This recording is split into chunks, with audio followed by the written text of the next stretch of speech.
बिस्मिल्लाहिर्रहमानिर्रहीम। अस्सलाम वालेकुम नाज़रीन, मैं हूं जेएम जमाली और आप देख रहे हैं YouTube channel JM Jamali info. नाज़रीन, आज हम बात करेंगे पाकिस्तान में बढ़ती हुई इंतहा पसंदी की सोच और अदम बर्दाश्त के रवैये के हवाले से, जो इस वक्त अपनी ख़तरनाक हदों को छू रहा है। यही वजह है कि मुल्क में मजहबी इंतहा पसंदी से लेकर मुआशरती सतह पर इंतहा पसंदी और अदम बर्दाश्त का पहलू नुमायाँ होकर सामने आता है। मुआशरे की इस फिक्री गिरावट का सबसे ज़्यादा इस्तेमाल मुल्क की मजहबी जमातें करती हैं, जबकि सियासी जमातें भी इस सूरत हाल को कैश कराने में अपना किरदार अदा करती हैं। ये मौजू एक गहरी और संगीन समाजी सूरत हाल का अहाता करता है, जो पाकिस्तान के तहजीबी, फ़िक्री, तालीमी और सियासी ढांचे में मुख्तलिफ़ शक्लों में रच बस चुकी है। इंतहा पसंदी महज एक ज़ाहिरी रवैया नहीं, बल्कि एक ज़हनी कैफियत है जो किसी मुआशरे में रफ्ता रफ्ता नज़रियात, खौफ, अदम बर्दाश्त, महरूमियों और शनाख्त के बहरान से पैदा होती हैं। पाकिस्तान में बढ़ती हुई इंतहा पसंदी की सोच एक ऐसा मसला है जिससे सिर्फ सिक्योरिटी फोर्सेस या हुकूमतें नहीं, बल्कि पूरा समाज मुतासर होता है। ये सोच कभी मज़हब के उन्वान से सामने आती है, कभी सियासत के नाम पर, कभी कौमियत के नारे में ढलकर और कभी सकाफ़ती व समाजी रवैयों में शिद्दत के साथ उभरती है।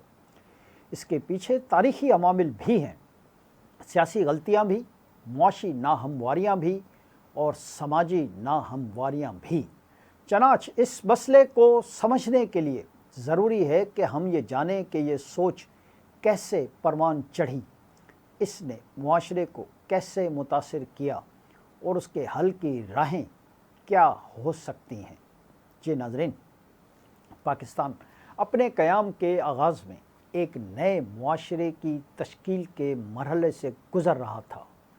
बरसग़ीर की तक़सीम ने मज़हब को एक मरकज़ी शनाख्त की सूरत में पेश किया और पाकिस्तान कौमी बयानिया मजहबी वहदत के तस्वर पर कायम हुआ, मगर इस तस्वर को अमली सतह पर कोई वाज़ेह लाए अमल न दिया जा सका। रियासत ने मज़हब को बतौर जज्बाती क़ुव्वत तो इस्तेमाल किया, मगर उसे तालीमी, फ़िक्री और अखलाकी तश्कील के ज़रिए अवामी शऊर में पायदार तौर पर रास करने का मुअस्सर निज़ाम मौजूद ही न था। नतीजतन मज़हब के मायना और तशरीहात मुख्तलिफ़ ग्रोहों के हाथ में चले गए।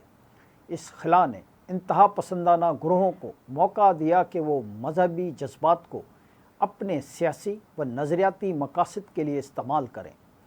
1970 की दहाई के बाद ख़ास तौर पर सोवियत यूनियन के ख़िलाफ़ अफ़गान जहाद ने पाकिस्तान के समाजी ढांचे पर गहरे असरात मरतब किए।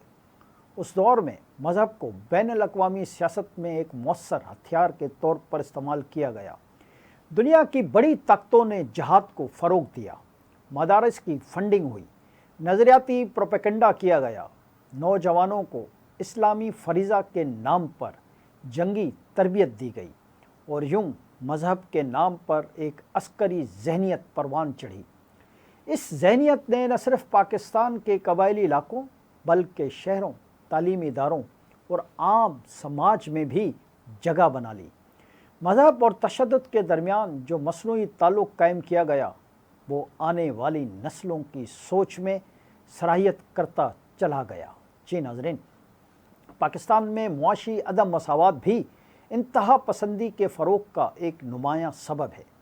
जब एक तरफ आला तबका दौलत, तालीम और आसाइशों की फरावानी रखता हो, जबकि दूसरी तरफ गरीब आम बुनियादी इंसानी ज़रूरियात तक रसाई से महरूम हो, तो महरूमी और नफ़रत के जज्बात जन्म लेते हैं। ये महरूमी जब समाजी बेइंसाफ़ी और सियासी बेबसी से जुड़ती है, तो ऐसी सोच पैदा होती है जिसमें ताकत और तशद्दुद को इंसाफ का रास्ता समझा जाने लगता है।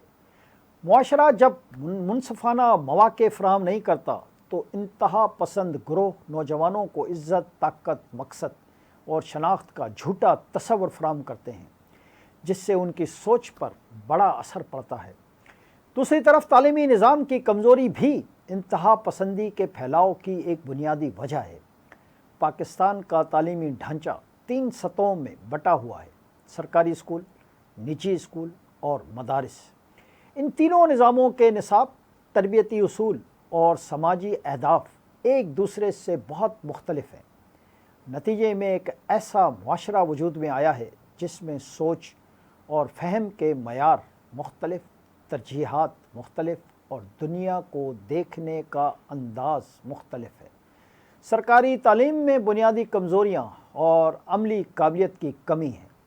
نجی تعلیم طبقاتی تقسیم کو مضبوط کرتی ہے، جبکہ دینی مدارس میں زیادہ تر نصاب صدیوں پرانے فقہی مناظرات پر قائم ہے، جو جدید دنیا کی فکری ضروریات پوری نہیں کرتا۔ جب علم متوازن، معیاری اور انسان دوست فکر پیدا نہ کرے تو ذہن انتہا کے راستے پر چل پڑتا ہے۔ جی ناظرین، ہمارے ملک میں انتہا پسندی اور عدم برداشت کا ایک اور سبب شناخت کا بحران ہے۔ پاکستانی معاشرہ آج بھی اپنی تہذیبی، قومی اور مذہبی شناخت کے حوالے سے ایک کشمکش کا شکار ہے۔ ہم نہ مکمل طور پر مقامی تاریخ کو اپناتے ہیں، نہ عالمی ترقی سے مکمل ہم آہنگ ہو پاتے ہیں، اور نہ مذہب کی فطری اور جامع روح کو سمجھ کر زندگی میں متوازن راستہ اختیار کرتے ہیں۔ اس کشمکش نے ذہنی الجھاؤ پیدا کیا ہے۔ جب کوئی قوم اپنی اصل شناخت کو واضح نہ کر سکے تو وہ گروہی اور فرقہ وارانہ شناختوں میں پناہ تلاش کرتی ہے۔ یہی گروہی شناختیں انتہا پسندی کا سب سے بڑا ذریعہ بنتی ہیں، کیونکہ یہ دوسروں کو غیر اور دشمن کے طور پر پیش کرتی ہیں۔ میڈیا اور سوشل میڈیا نے بھی انتہا پسند سوچ کے پھیلاؤ میں اپنا کلیدی کردار ادا کیا ہے۔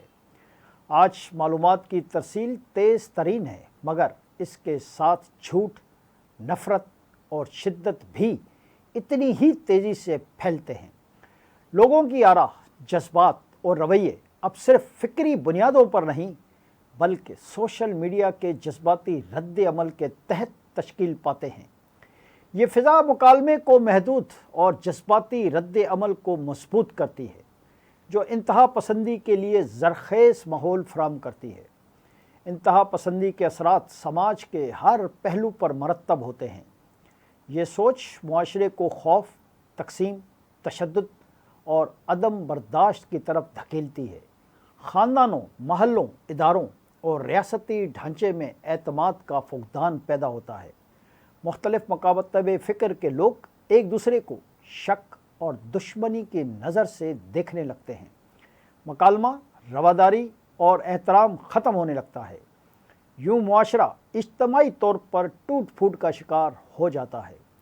اس مسئلے کا حل محض سخت کارروائی یا طاقت کے استعمال سے ممکن نہیں، کیونکہ انتہا پسندی ایک ذہنی اور نظریاتی سوچ ہے۔